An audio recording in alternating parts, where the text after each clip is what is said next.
Chapter number 8 कर्मवीर कथा। तो आप लोग बोर्ड स्क्रीन पे देख पा रहे होंगे कर्मवीर कथा। देखिए, आज तक जो भी व्यक्ति इस पाठ में परिश्रम पे महत्व दिया गया है, जो भी व्यक्ति परिश्रम किया है वो समाज में अपना नाम कमाया है। जैसे लेखक का कहना है, समाज में बहुत ऐसे परिश्रमी व्यक्ति हैं जो अपने आप को बहुत ऊपर तक ले गए हैं। जैसे मान लीजिए कर्पूरी ठाकुर हो गए, उसके बाद भीमराव अंबेडकर हो गए, अमेरिका के राष्ट्रपति अब्राहम लिंकन हो गए, जो बहुत ही गरीब परिवार से आते थे और राष्ट्रपति पद तक मतलब पहुंच गए। तो इस पाठ में बिहार के एक दुर्गम प्रांत में रहने वाले राम प्रवेश राम की कहानी को बताया गया है, जो दलित बालक हैं। और आइए अब उसके पाठ को सारांश को हम लोग पढ़ते हैं, आप उसको ध्यान से देखिए। फिर बोर्ड स्क्रीन पे कुछ क्वेश्चन है उसको हम आपको बताएंगे, जो बहुत बार एग्जाम में पूछे जाते हैं। जैसे पाठ का सारांश लेखक के अनुसार है कि कर्मवीर कथा में परिश्रम के महत्व पर प्रकाश डाला गया है। तो कर्मवीर कथा में परिश्रम का महत्व, जो व्यक्ति परिश्रम करता है वही व्यक्ति आगे जाता है। परिश्रमी के लिए सभी काम आसान होते हैं, लेकिन जो परिश्रमी नहीं होता है उनके लिए सभी काम क्या होते हैं, असहज होते हैं। महत्व डाला गया। लेखक का कहना है कि संसार में वही व्यक्ति जीवन रस का आनंद पाता है जो परिश्रमी होता है। मतलब जो व्यक्ति परिश्रमी होते हैं वो अपने मेहनत के दम पे सब कुछ कर सकते हैं, अपने जीवन के आनंदमय मतलब पल को बिता सकते हैं, अच्छे से अच्छे गाड़ी ले सकते हैं, अच्छे से अच्छे सब कुछ मतलब अपनी कमाई और अपने परिश्रम के दम पे वो कर सकते हैं। लेकिन अब जो परिश्रमी नहीं है उनके लिए कठिनाई होता है। आगे कह रहा है, संसार में व्यक्ति जीवन का आनंद है। कहानी में एक दलित बालक राम प्रवेश राम के परिश्रम और लगन का वर्णन किया गया है। कौन सा राम प्रवेश राम पर आपसे यही प्रश्न पूछेगा, राम प्रवेश राम किस तरह के बालक हैं? तो दलित बालक है।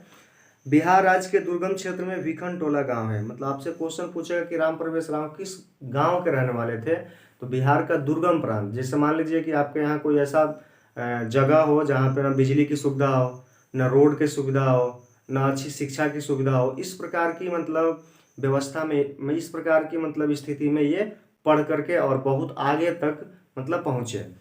अब इसमें लिखा हुआ है कि उनमें से एक दलित उस गांव में अति निर्धन, अशिक्षित तथा कठिनाई से जीवन यापन करने वाले लोग थे।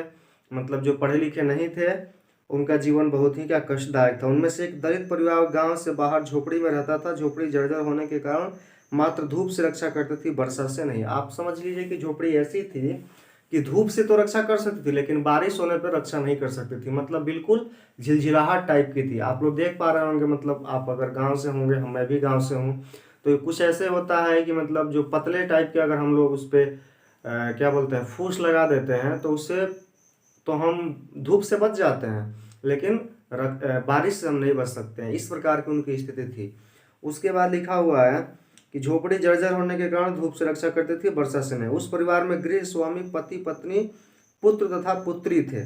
मतलब इनके माता पिता के अलावा पुत्र भी थे उनके, और उसके साथ साथ इनके भाई थे और इनकी बहनें भी थी।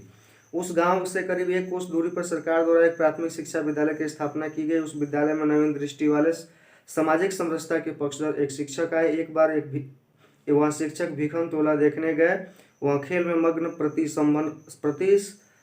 प्रतिभा संपन्न एक बालक को देखकर प्रभावित हो गए। शिक्षक उस बालक को अपने विद्यालय में लेकर लाकर पढ़ाने लगे।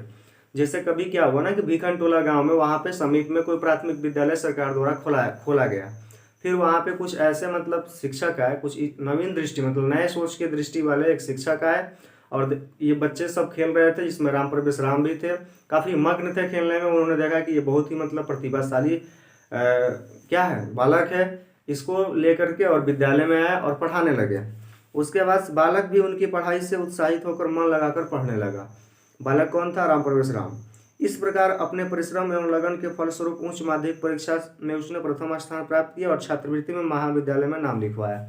मतलब वो जो हाई स्कूल की परीक्षा थी वो फर्स्ट डिवीजन से पास किए, प्रथम श्रेणी से पास किए, और उसके बाद उनको स्कॉलरशिप यानी क्या बोलते हैं छात्रवृत्ति के माध्यम से फिर उनको आगे मतलब पढ़ाई करने का मौका मिला। महाविद्यालय में मतलब ग्रेजुएशन वगैरह किए। महाविद्यालय में भी अपने परिश्रम में तथा लगन के कारण शिक्षकों का अति प्रिय हो गए। वहाँ हर्षर पूर्ण मनोयोग से पठन पाठन का काम करते थे। फल स्नातक परीक्षा में प्रथम स्थान प्राप्त कर महाविद्यालय की प्रतिष्ठा बढ़ाई। ऐसी सफलता के कारण सर्वत्र उनकी प्रशंसा होने लगी। वर्ष के अंत में भारतीय लोक सेवा आयोग में परीक्षा में शानदार सफलता पाई और साक्षात्कार में समिति के सदस्य उन्हें ज्ञान, पारिवारिक परिवेश एवं परिश्रम से अति प्रसन्न हुए। साक्षात्कार का मतलब होता है इंटरव्यू। संप्रति राम परवेश राम अपने प्रांत तथा केंद्रीय शासन में काफी प्रतिष्ठा पा रहे हैं। उनकी प्रशासन क्षमता तथा संकट की स्थिति में उनके लिए किए गए निर्णय अति प्रशंसनीय होते हैं। वास्तव में यह कर्मवीर सारी बाधाओं से जूझते हुए आज प्रशासन के क्षेत्र में अति लोकप्रिय हो गए। सच ही कहा गया है, परिश्रमी व्यक्ति को ही लक्ष्मी प्राप्त होती है, अर्थात कर्मवीर ही संसार में चरम सुख की प्राप्ति करता है। तो देखिए, आप इस कहानी से क्या समझे? कर्मवीर, कर्म मतलब क्या? अपने काम पे जो विजय पाने वाला होता है परिश्रम से, उसको कर्मवीर कहा जाता है। तो इसमें एक राम परवेश राम नामक दलित व्यक्ति की, जो भिखन टोला गांव के रहने वाले थे, वो इस परिस्थिति से मतलब बाहर निकल के आए जो मतलब संभव नहीं। मतलब यहाँ पे मान लीजिए आप हैं, आप आपके पास लाइट की सुविधा है, आपके पास सड़क की सुविधा है, फिर भी हम लोग उतना अच्छा काम नहीं कर पाते हैं। तो आइए इस चैप्टर में जो कर्मवीर कथा है उसके प्रश्न को देखते हैं और फिर हमें उम्मीद है कि आप इस वीडियो से आप कुछ सीखेंगे और अपने परीक्षा में 2-4 यानी और अधिक नंबर ला पाएंगे। तो आइए, पहला प्रश्न हमने लिख चुका है बोर्ड पे।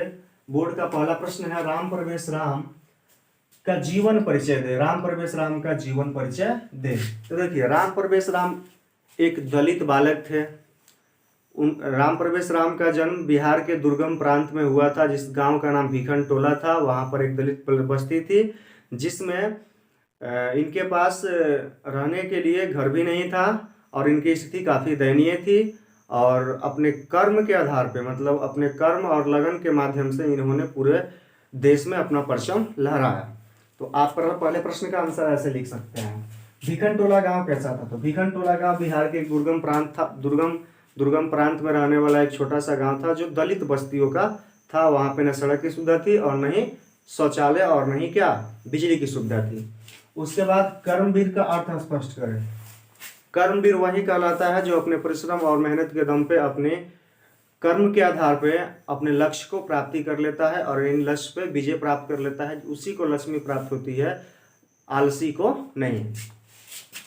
पाठ के आधार पर राम परवेश राम वर्तमान में कहाँ नियुक्त है? वर्तमान समय में कहाँ नियुक्त है? तो भारतीय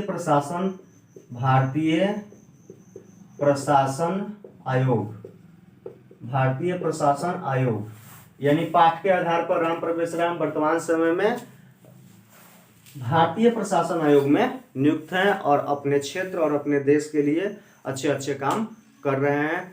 तो मुझे उम्मीद है कि आप इस संस्कृत के चैप्टर नंबर 8 कर्मवीर कथा से आपको कुछ